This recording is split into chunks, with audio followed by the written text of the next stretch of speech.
கடன் வாங்குறாங்க. எதுக்கு வாங்குறான்னு தெரிய மாட்டேங்குது. இப்ப லோனுங்கிறதுனால நிறைய பேர் லோன் தராங்க. மகளிர் குழு அது இதுன்னு கண்டது வாங்குறது. நல்லா செலவு பண்றது. செலவு பண்ணிட்டு வட்டி கட்டணும். அந்த கட்ட தேதிக்கு காசு எடுத்து வைக்கணும். இந்த மாதிரி சிக்கல்ல மாட்டிக்கிறாங்க. சரியா? இப்படி ஒரு குரூப் தெரிஞ்சுக்கிட்டே இதே பொழப்பாதே தெரிஞ்சுட்டு அலையுது.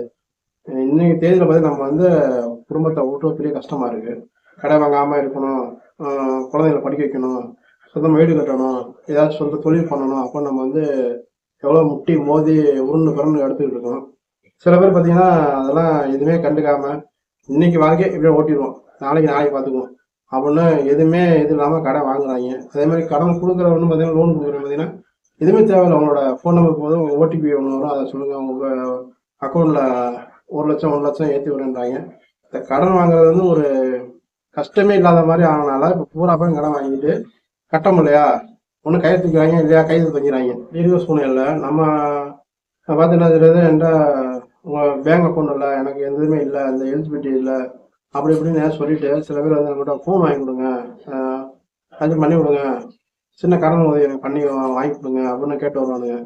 சரி நம்ம ஒரு இதுதான் கேட்குறாங்க. நண்பராக பழகிட்டு ஒரு 25,000 ஒரு 10,000த்துக்கு ஒரு ஃபோன் வாங்கி தர முடியாது. நம்மளோட நன்மை தானே கட்டிடுவேன் அப்படின்னு சொல்லிட்டு மாதம் ஒரு 1000 ரூபா 1000 கட்ட முடியாதுன்னு சொல்லி அவங்க நம்மளோட அக்கௌண்ட்டில் லோன் மூலியமா ஏதாச்சும் வாங்கி தருவோம். வாங்கிட்டு நம்ம சரி டியூ கட்டுவான்னு பார்த்தீங்கன்னா மாதம் கட்டுவேன், 2ஆம் மாதம் கட்டுவேன், 3ஆம் மாதம் காசு இல்லை, நீங்கள் கட்டுங்க நான் வாங்கி அப்புறம் தரேன் இப்போ தரேன். நம்ம சூழ்நிலை பெரும் சூழ்நிலையாக இருக்கும். நம்மளே அன்றாடம் குடும்பத்தை எப்படா ஓட்டுறது, வீட்டுக்கு அரிசி வாங்கணும், பருப்பு வாங்கணும், கரண்ட் பில் தரணும், வீட்டு வாடகை தரணும், நமக்கும் தனியாக லோன் இருக்கும், எல்லாம் இருக்கும். அதெல்லாம் சமாளிக்க முடியாது. நம்ம தவிச்சிட்டு இருப்போம்.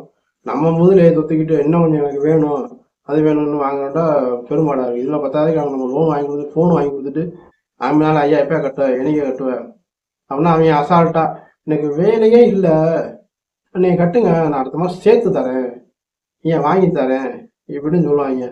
நீ தயவு செய்து சொல்கிறேன், எவனுக்குமே எந்த நாய்க்குமே எந்த பேய்க்குமே இந்த பறையசி பன்னாடை எருமை பொறுக்கி எந்த வயலுக்குமே நீங்கள் உங்களோட அக்கௌண்ட்டில் நீங்கள் எதுவும் வாங்கி தராதீங்க. ஏன்னா இப்போ அவன் அக்கௌண்ட்டில் வாங்குற அளவுக்கு எல்லாம் வசதி வந்துருச்சு.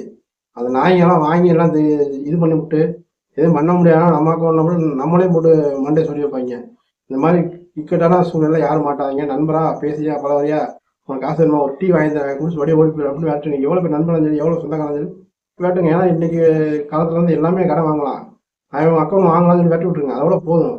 நம்ம காசு வாங்கி கொடுத்து தரவனா தர மாட்டானு சொல்லி நம்ம இன்னும் கொஞ்சம் பகையும் கோபத்தையும் நம்ம வளர்க்க வேணாம். ஏன்னா இதனால நிறைய பேர் ப்ரெஷர் ஆகி டென்ஷன் ஆகி ஹார்ட் அட்டாக் செத்துக்கெல்லாம் போயிட்டு இருக்காங்க. அதெல்லாம் வேண்டாம், நம்ம வாழ்க்கைக்கு தேவையில்லை, நம்ம அளவோட போதும்னு இப்போ நீங்கள் எவனும் கடன் வாங்கி தராங்க சாட்சி கேட்டு போடாதீங்க.